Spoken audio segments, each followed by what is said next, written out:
All right, if you're down in the south and you've never overwintered your pepper plants, I'm gonna give a really quick video on how to do this and why. So sit back, relax, grab your coffee, and let's overwinter some pepper plants.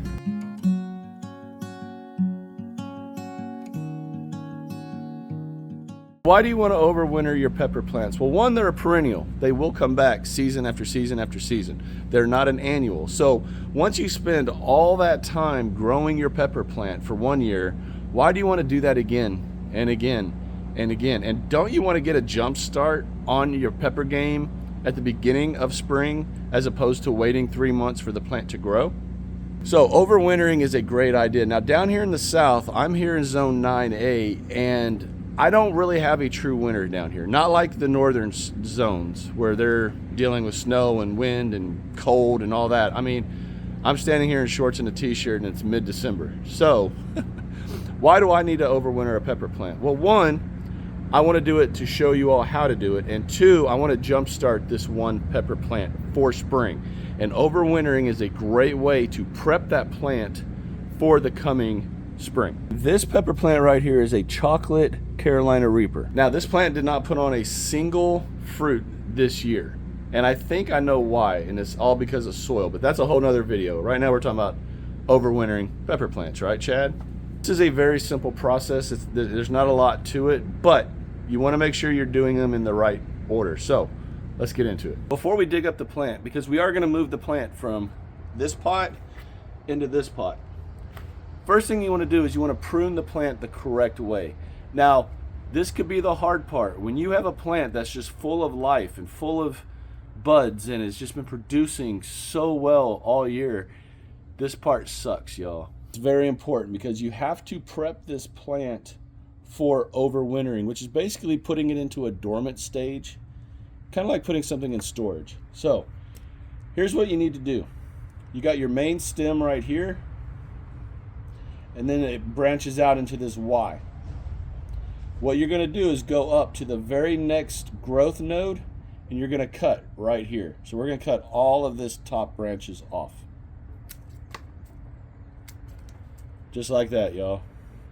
Then we're going to do it on this side. We're going to come up, first growth node right there, just above the growing node. Chopping all that off. Now, I know what you're thinking. Bro, that looks pathetic now. And I know, it does.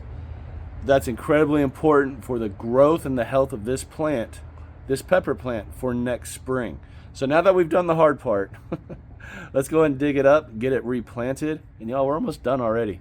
Told you, very fast. You want to get as much of the root system as you can. And then you want to kind of shake out the excess soil. You just need a good, healthy root system, which we have. I mean, look how good that looks. Now, to ensure that we are not moving any kind of soil-borne fungus or bugs or disease from here into here when we transplant, we are going to soak this whole root ball in a solution of peroxide and water. I'm going to sit the whole root ball in this mixture for 10 minutes right here.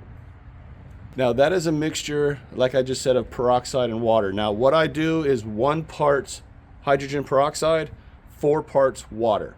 10 minutes from now, we're gonna come back, we're gonna get this thing planted, and again, we're done. It's that simple, but the hardest part is cutting off those branches. Okay, so while we have the pepper plant sitting over here in the solution, let's go ahead and prep the soil. You want an indoor soil mix. You do not want an outdoor soil mix. Indoor soil mix, because you're overwintering your plants indoors. So get yourself an indoor potting mix that you feel comfortable with. That's the important thing, that you feel comfortable with. This was the only one I could find. I don't normally do Miracle-Gro anything, but it's organic, so I'm okay with it. What you want to do is plant your pepper plant to the same level in this pot that it was in the outside pot. Just like that. Nice little well. The level of the pepper plant will be right about perfect once we get it transplanted. Okay, you know the hydrogen peroxide solution is working when you see this right here. Look at all the bubbles.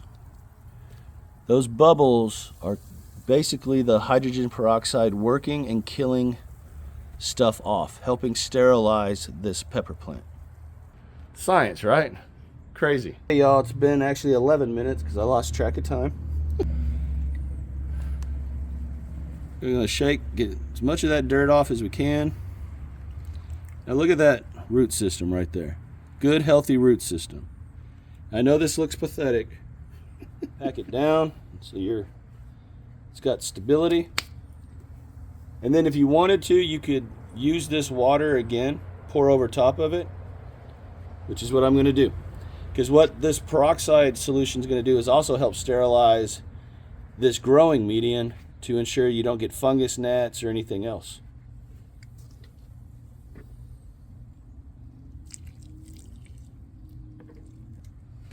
And there we go, y'all. We are done. This plant is ready to go inside. If you're gonna keep it in your garage or somewhere like that, make sure you have lighting for it. Indoor grow lamps are perfect. On a heat mat. If you are gonna keep it in your house, like in your main house, make sure you have it in a south-facing window for 5 to 6 hours a day. If not, again, heat lamps, heat mats, and grow lights work perfect. But then you're off to the races when it hits spring and you're able to get your plants, your pepper plants, back outside and ready to rock and roll. Make sure you're watering, not as much as you would normally water because it doesn't need it. The plant is dormant, but make sure you do the finger test. Put your finger in the soil about 2 inches down. If the tip of your finger is dry, you need to water. If the tip of your finger is moist when you do the finger test, then stop and don't water. Wait until the tip of your finger is dry. And that was your Tuesday growing tip of the week. That's all there is to it, everyone. Hope you all enjoyed this video. Hope you got something out of it. If you did, do me the 3 favors. Share, like, subscribe to the channel if you have not done so already. Join this fast-growing community of like-minded gardeners here on YouTube. Y'all take care. God bless. Protect those peppers and get them ready for spring. I'll talk to y'all again real soon.